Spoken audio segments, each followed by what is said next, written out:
Hello बच्चों, आज के हमारा जो अध्ययन का जो टॉपिक है वो है राजस्थान में कंपनी की अफीम व्यापार नीति।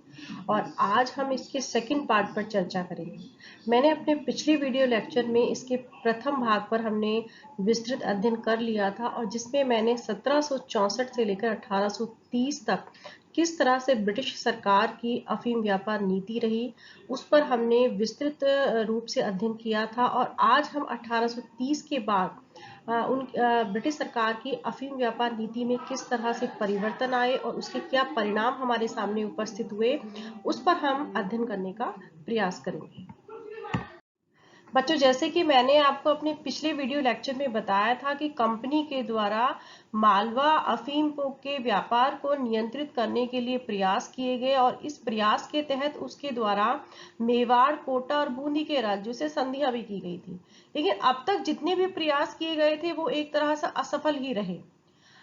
लेकिन जो कंपनी का जो मूल उद्देश्य था वो आर्थिक लाभ अर्जित करना था। इसलिए 1830 के बाद कंपनी की सरकार ने अफीम व्यापार से एक अन्य तरीके से लाभ कमाने की योजना बनाई। और वो योजना क्या थी कि अब अफीम की खेती और व्यापार पर लगे हुए सारे प्रतिबंधों को हटा दिया गया, और राजस्थान के राज्यों से अफीम को सीधा बंबई ले जाने वाले व्यापारियों को उनसे एक निश्चित शुल्क लेकर और उनको व्यापार करने की अनुमति दे दी गई। साथ में ही अफीम की पेटियों पर भी एक निश्चित दर में पारगमन कर लगा दिया गया।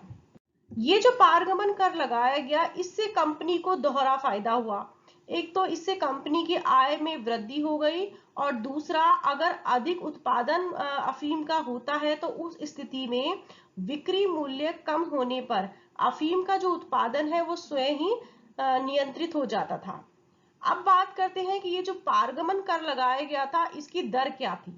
प्रारंभ में जो इसकी दर थी वो 140 पौंड वजन वाली अफीम की पेटी पर 175 रुपए थी, जिसको बाद में 125 रुपए प्रति पेटी कर दिया गया। लेकिन इस कर के कारण जो व्यापारी हैं वो बंबई के स्थान पर दमन और दीप के मार्ग से माल भेजने लग गए। एक तरह से अफीम की तस्करी अब ज्यादा तेज गति से होने लग गई। इसलिए अंग्रेजों ने जब सिंध विजय कर ली तो उसके बाद दमन और दीप का जो मार्ग है उसको सामान्य व्यापारियों के लिए बंद कर दिया, और जो सारी की सारी जो अफीम की जो पेटियां हैं अब वो बंबई से ही भेजी जाने लगी। इस स्थिति का लाभ उठाकर कंपनी ने पारगमन कर में वृद्धि आरंभ कर दी। 1843 में पारगमन कर जो 200 रुपए प्रति पेटी था वो बढ़ता हुआ 1861 में उसको 700 रुपए प्रति पेटी कर दिया गया। तो एक तरह से ये जो पारगमन कर था ये ब्रिटिश सरकार की आय का एक महत्वपूर्ण स्रोत बन गया। इसके अलावा जिस तरह से ब्रिटिश सरकार के द्वारा अफीम के व्यापार को नियंत्रित करने का प्रयास किया गया, उसके परिणाम स्वरूप अफीम की जो तस्करी है वो आरंभ हो गई थी। अंग्रेजों को यह संदेह था कि ग्वालियर और इंदौर के शासक इस तस्करी में इन व्यापारियों को समर्थन दे रहे हैं। इसलिए उन्होंने अफीम व्यापार के लिए अब मध्य भारत के स्थान पर चित्तौड़ और उदयपुर का मार्ग निर्धारित करने का प्रयास किया। यही नहीं, अब उन्होंने महत्वपूर्ण स्थानों पर अफीम की खरीद के लिए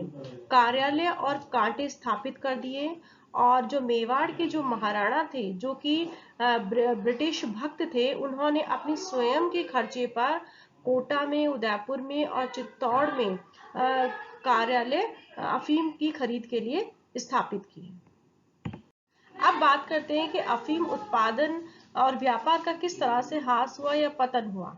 तो 19वीं शताब्दी के अंत में ब्रिटिश सरकार की जो अफीम नीति को गहरा आघात लगा, और इस आघात लगने का कारण यह था कि जो ब्रिटिश सरकार के द्वारा अफीम के व्यापार पर जिस तरह से प्रतिबंध लगाए जा रहे थे, उससे चीन जो सरकार थी वो बहुत ही ज्यादा परेशान हो गई थी। और उसने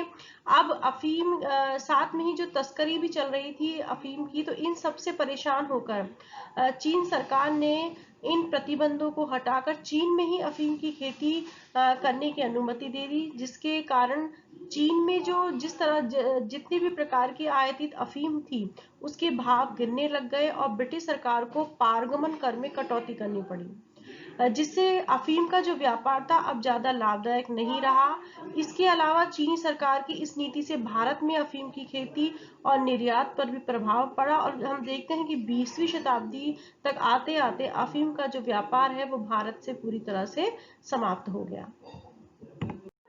अब बात करते हैं कि अफीम रॉयल कमीशन की नियुक्ति क्यों की गई। तो 19वीं शताब्दी के अंतिम दशकों में ब्रिटिश सरकार की जो अफीम नीति थी उसकी विभिन्न स्तरों पर आलोचना आरंभ हो गई थी। ब्रिटेन के उदारवादी नेताओं के साथ साथ भारत के जो नेता हैं उनके द्वारा भी ब्रिटिश सरकार की अफीम नीति की आलोचना की जा रही थी, और इस संदर्भ में दादा भाई नारोजी ने उनकी इस नीति की आलोचना करते हुए भारत सचिव को एक पत्र लिखा और उनकी जो अफीम व्यापार नीति है उसकी आलोचना की। और उनका कहना था कि जिस तरह से अफीम के व्यापार को प्रोत्साहित किया जा रहा है,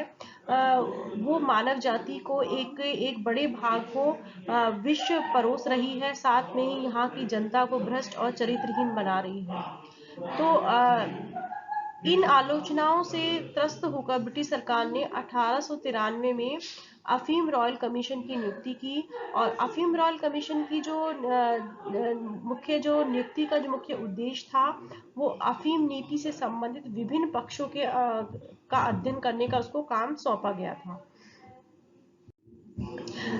भारत सरकार चाहती थी कि रॉयल कमीशन के समक्ष अफीम नीति के जो दुष्परिणाम हैं वो किसी तरह से प्रकट नहीं हो।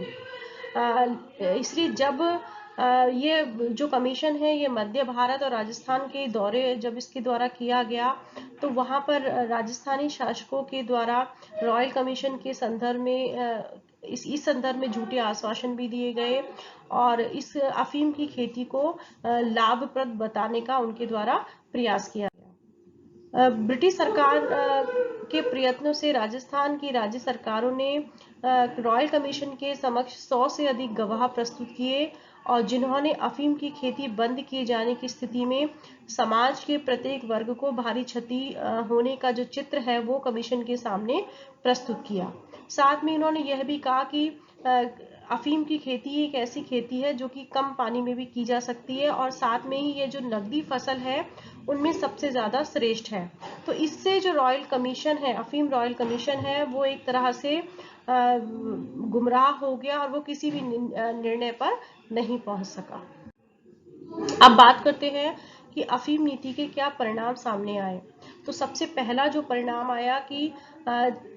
अफीम का जो उत्पादन था वो राजस्थान में एक सामान्य सा ही व्यवसाय था, लेकिन 19वीं शताब्दी में कंपनी सरकार के द्वारा राजस्थान के अफीम उत्पादन पर और उसके व्यापार पर जिस तरह से नियंत्रण करने का प्रयास किया गया, उसके कारण अफीम का जो सामान्य व्यापार है वो तस्कर व्यापार में परिवर्तित हो गया, और अंग्रेजों के द्वारा लगाए गए प्रतिबंधों के कारण पुराने अफीम व्यापारी एक लाभदायक व्यापार से वंचित हो गए, और अब उन्होंने इन प्रतिबंधों का उल्लंघन करके अफीम की तस्करी करना आरंभ कर दिया। साथ में ही जिस तरह से अंग्रेजों के द्वारा अफीम व्यापार नीति अपनाई गई उससे किसानों का शोषण भी आरंभ हो गया था, क्योंकि अब अंग्रेजों द्वारा अफीम के उत्पादन और व्यापार पर जिस तरह से नियंत्रण स्थापित किया गया था उससे अब कृषक अपने उत्पादन को बाजार मूल्य पर सीधे अफीम के व्यापारी को बेचने के लिए अब स्वतंत्र नहीं रहे थे, बल्कि कंपनी के द्वारा जो संधि की गई थी उसके कारण अफीम की खरीद पर अब कंपनी का एकाधिकार स्थापित हो गया था। तो इससे किसानों को उनकी उपज का उचित मूल्य मिलना बंद हो गया, और जो राज्य होते थे, संबंधित राज्य, उन्होंने किसानों के हितों को तिलांजलि देना आरंभ कर दिया, और अफीम का मूल्य पहले तो संधि से ही निर्धारित कर लिया जाता था, जो कि अफीम की जो वास्तविक मूल्य होता था उससे काफी कम होता था। यद्यपि अफीम रॉयल कमीशन के समक्ष अफीम की खेती को कृषकों के लिए लाभदायक बताया गया था, लेकिन ये जो जिस तरह से आंकड़े प्रस्तुत किए गए थे वो बहुत ही तथ्यहीन थे। वस्तुतः अफीम की खेती कृषकों की निर्धनता का कारण बनी, और इस संदर्भ में एम.एस. जैन ने लिखा भी है कि जिस तरह से कृषकों की स्थिति को बताया गया या अफीम की खेती के संदर्भ में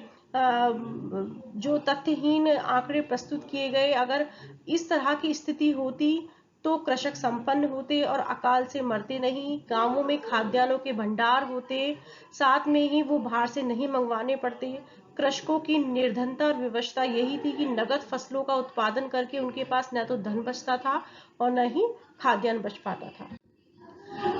जो अगला जो परिणाम दुष्परिणाम सामने आया वो था कि खाद्यान्न और चारे की कमी हो गई, क्योंकि नकदी फसल के रूप में अफीम की खेती के विस्तार ने राज्य में खाद्यान्नों के उत्पादन और भंडारण में कमी कर दी और अब पशुओं के लिए चारे की समस्या उत्पन्न हो गई। नकदी फसल होने के कारण अफीम की खेती का जैसे जैसे विस्तार हुआ वैसे वैसे खाद्यान्न उत्पादन जो क्षेत्र है वो कम होता चला गया। प्रारंभ में तो लोगों का ध्यान इस तरफ नहीं गया, लेकिन जब 1868 और 1877-78 में जब अकाल पड़ा और जब उस समय जो खाद्यान्न के और चारे की कमी लोगों के सामने आई, तब लोगों को इसके दुष्परिणाम पता चले। और 1898 में अकाल के समय तो अफीम की खेती और अन्न और चारे की कमी के संदर्भ में यह स्पष्ट रूप से उजागर हो गया कि अफीम की खेती के बढ़ते क्षेत्रफल के कारण ही खाद्यान्न और चारे की कमी हुई है और जिसके कारण ही जन और पशुधन की हानि हुई है और ये अफीम की खेती ही इसका मुख्य कारण रही। अब अगले दुष्परिणाम पर बात करते हैं, वो है कि अफीम के व्यापार के कारण भारत में आर्थिक शोषण आरंभ हो गया। कंपनी द्वारा ब्रिटिश सरकार की अफीम नीति का प्रत्येक रूप अंग्रेजों द्वारा किए गए भारत के आर्थिक शोषण की प्रक्रिया का ही एक अंग था। प्रारंभ में मालवा अफीम के उत्पादन और उसके व्यापार पर नियंत्रण स्थापित करने का उद्देश्य अंग्रेजों द्वारा उत्पादित बंगाली जो अफीम है उसके बाजार को सुरक्षित रखना था। यही नहीं, अफीम संधियों के द्वारा राज्यों को जो वार्षिक क्षतिपूर्ति दी जाती थी वो भी अफीम कर से राज्यों को प्राप्त होने वाली राशि से काफी कम थी। लेकिन कालांतर में इस नीति के असफल होने पर जब अंग्रेजों ने अफीम पर अन्य सारे नियंत्रण समाप्त कर दिए तो उन्होंने लाइसेंस प्रणाली और पारगमन शुल्क लगाकर अफीम को आय का साधन बना लिया, जिसके कारण कंपनी को तो बहुत सारी आय हुई लेकिन भारत से धन निष्कासन आरंभ हो गया और इससे भारत की जो निर्धनता है वो काफी बढ़ी।